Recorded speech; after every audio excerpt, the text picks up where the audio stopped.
Good afternoon everyone. आपके class 12th की series चल रही थी, उसमें आपका लेक्चर नंबर 14 है। ये कहे तो सही मायने में कि आपकी जो एप्लीकेशन है गोसिस लॉ एप्लीकेशन चल रही थी। एप्लीकेशन ऑफ गोसिस लॉ, ठीक है।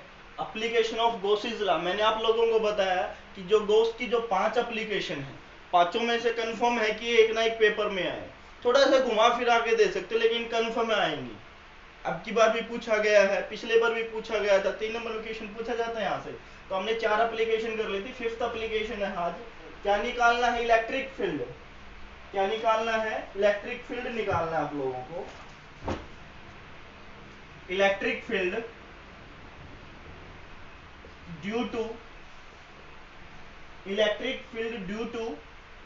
Uniformly charged electric field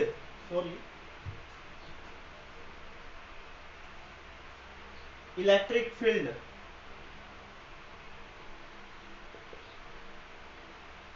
due to uniformly charge insulating sphere, या आप ये भी बोल सकते हो नॉन कंडक्टिंग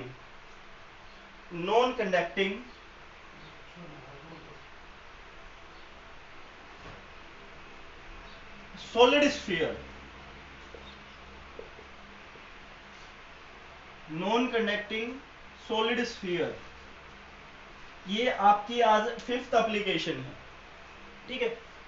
हमने इससे पहले क्या किया था? होलो के लिए गया था। एज इट इज थोड़ा बहुत डिफरेंस है, सेम है, ठीक है ना। एक सॉलिड ले लेंगे, जैसे कोई बॉल है वो ले लेंगे। सपोज कर लिया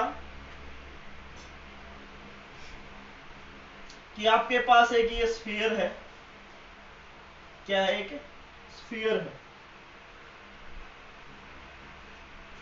ये एक स्फीयर हो गया आपका। चार्ज डिस्ट्रीब्यूट है, ठीक है, चार्ज डिस्ट्रीब्यूट है।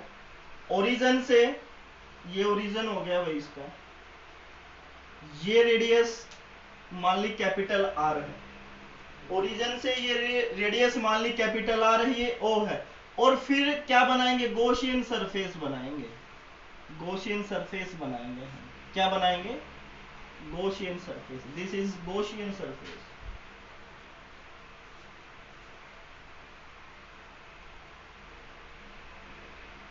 गॉसियन सरफेस, ठीक है। अभी हमने कोई पॉइंट मान लिया P।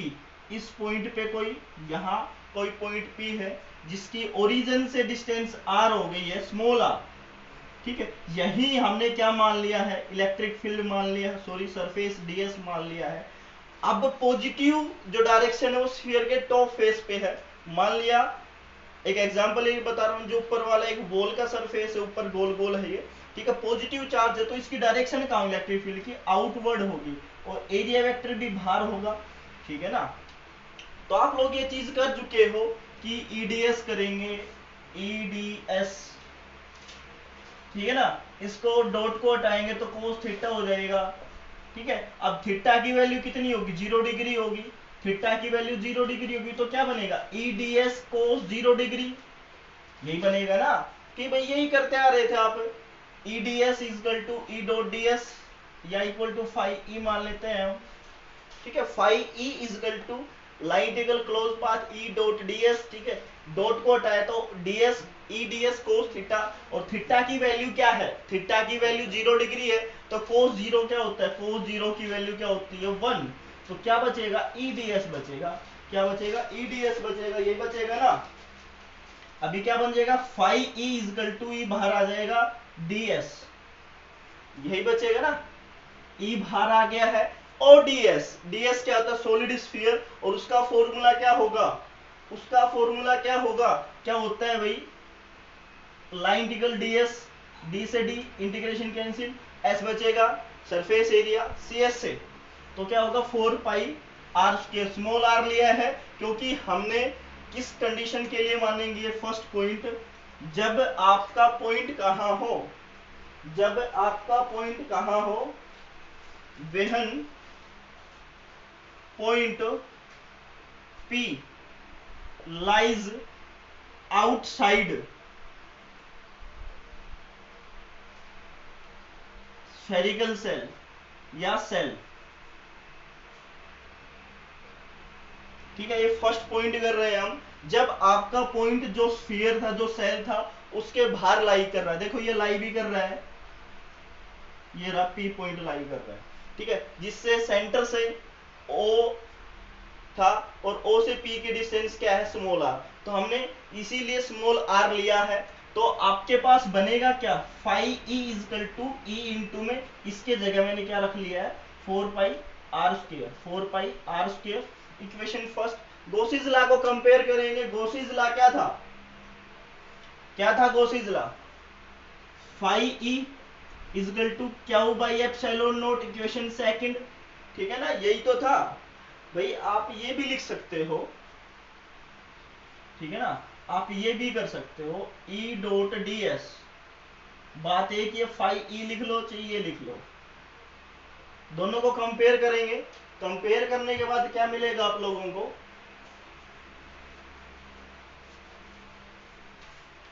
ध्यान से देखिएगा ऊपर की तरफ, लेफ्ट हैंड साइड दोनों इक्वल है। Comparing equation first and equation second, compare किया दोनों इक्वेशंस को। ठीक है, तो मिला क्या, E इंटू में 4 pi r square equal to q by epsilon naught, q by epsilon naught. अब आप लोगों को एक चीज याद रखनी है यहाँ पे, क्या याद रखोगे कि क्यू तो इसका चार्ज हो गया, टोटल चार्ज हो गया जो डिस्ट्रीब्यूट किया हुआ है हमने। अब एक सिग्मा होगा, ये क्या होता है, रो। रो क्या होता है, क्या हुआ अपॉन v। ठीक है ना, वॉल्यूम चार्ज डिस्ट्रीब्यूशन के लिए रो का यूज किया जाता है। फर्स्ट सेक्शन में पढ़ा होगा, चार्ज डिस्ट्रीब्यूशन आप लोगों ने, लीनियर, सरफेस और वॉल्यूम। ठीक है ना, तो rho equal to q by V, और वॉल्यूम क्या होता है किस चीज का, 4 by pi are cube, pi are cube. वो डिपेंड करता है कि आर आप स्मॉल ले रहे हो या कैपिटल ले रहे हो। ठीक है ना, अभी यहां के लिए वैल्यू क्या बनी, E equal to 1/4 pi epsilon naught q by R square, got it, q by R square. ये फर्स्ट केस बन गया जब आपका पॉइंट कहां था, आउटसाइड द स्फेरिकल सेल था, जब आपकी वैल्यू ये आई है। बस आप लोगों ने कुछ नहीं किया है, ये चीज आप फर्स्ट एप्लीकेशन से करते हुए आ रहे हो कि phi equal to E dot D S. ये पॉइंट माना हमने कोई भी बाहर की तरफ, ये पॉइंट मान लिया, ये ओरिजिन था, ये पी पॉइंट है कोई, और इसके ऊपर चार्ज डिस्ट्रीब्यूट है, तो प्लस चार्ज क्या करेगा, मैंने बताया था पॉजिटिव चार्ज से नेगेटिव चार्ज की तरफ। इलेक्ट्रिक फील्ड लाइंस की प्रॉपर्टी क्या होती है, पॉजिटिव चार्ज से नेगेटिव चार्ज की तरफ। ये ओरिजिन ओ है तो इसमें इलेक्ट्रिक फील्ड बाहर की तरफ होगा, और एरिया वेक्टर के लिए हमने सरफेस मान लिया ds, तो ये क्या होगा, एन वेक्टर। ठीक है, eds तो क्या हो जाएगा, उसके बीच में एंगल की वैल्यू 0 डिग्री, यही मैंने आप लोगों को बताया है। ठीक है, अब एंगल की वैल्यू 0 डिग्री, तो cos 01, cos 01, तो बचा क्या, eds। तो फाई e इजकल टू मान लो, चाहिए आप लोग ये मान लो eds। ठीक है ना, और E कॉमन ले लेंगे, E क्या कर देंगे, कॉमन ले लेंगे। ठीक है ना, तो लाइन इंटीग्रल ds हो जाएगा, इसका फॉर्मूला आप लोगों को मैथ में पढ़ाई है, क्या हो जाएगा, पाई आर स्क्वायर। ठीक है, इक्वेशन फर्स्ट बन गई। गॉसिस जो थ्योरम थी वो कंपेयर करेंगे, क्या थी, line integral close path E dot ds equal to क्या बाय एप्सिलॉन नॉट, दोनों को कंपेयर करते हैं, वहां से वैल्यू निकाली। अब कंडीशन सेकंड के लिए करेंगे हम। कंडीशन सेकंड क्या है कि जब second वेहन point P lies at cell, spherical cell, जब आपका पॉइंट कहां लाई करता है, सेल के ऊपर लाई करेगा। जैसे मैं अभी आपको बना के बताता हूं, ध्यान से देखो, ये आपका क्या था, स्फीयर था, ये ओरिजिन था, ये इसकी कैपिटल आर रेडियस थी इसकी।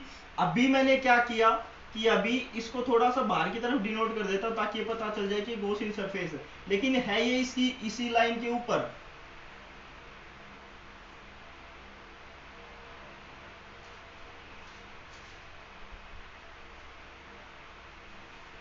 ठीक है, ये क्या हो गया, गॉसियन सरफेस हो गया है। इट मींस क्या हो गया, जो स्मॉल आर था, इसमें क्या हो गया, जो स्मॉल आर था वो कैपिटल आर के बराबर हो गया है। जो स्मॉल आर था वो कैपिटल आर के बराबर हो गया। ये ओरिजिन था आपका, ठीक है ना। ये पॉइंट पी हो गया, या आपने सरफेस मान लिया, इसका इलेक्ट्रिक फील्ड यही हो गया है, ठीक है ना। और इसका एरिया वेक्टर भी यही हो गया, थीटा की वैल्यू 0 डिग्री, वही फंक्शन करेंगे, ठीक है। हम इसको ऐसे डायरेक्ट कर देंगे, ये इक्वेशन आ गई थर्ड, ठीक है ना। अब स्मॉल आर की वैल्यू क्या है, कैपिटल आर के इक्वल, तो हम इसको ये भी लिख सकते हैं, E equal to 1/4 pi epsilon naught q by capital R का स्क्वायर, यही बन सकता है ना, क्यू बाई कैपिटल आर का स्क्वायर। ये आपका थर्ड केस हो गया है, ये आपका थर्ड केस हो गया, ठीक है। थर्ड केस देखो, थर्ड केस क्या है इसी का, कि when point P lies inside the cell,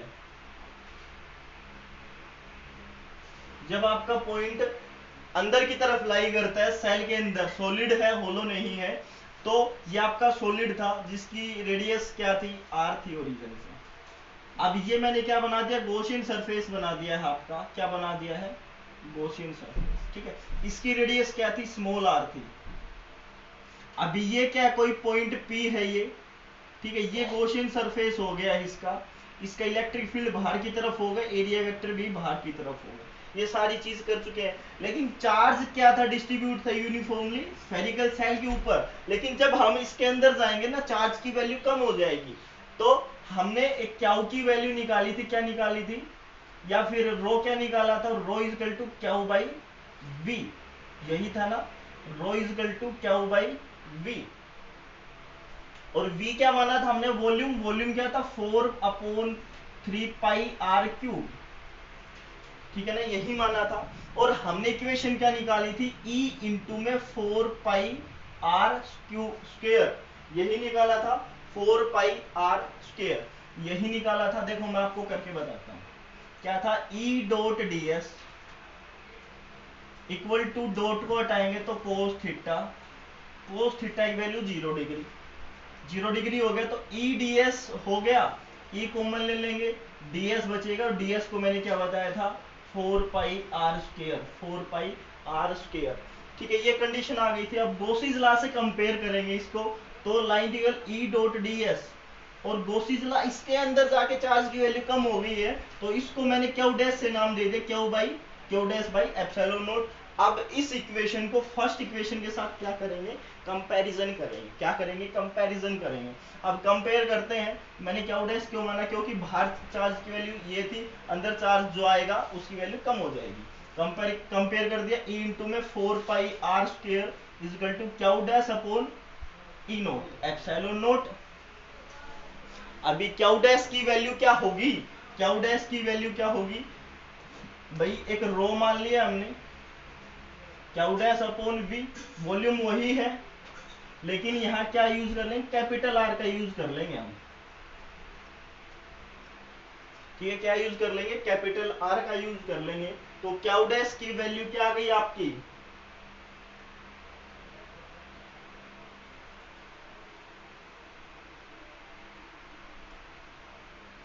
ठीक है, चाहिए यहाँ कैपिटल आर का यूज कर लो, चाहिए यहाँ कैपिटल आर का यूज कर ले, तो हम यहाँ यूज कर लेते कैपिटल आर का, और यहाँ आर क्यूब का, ठीक है।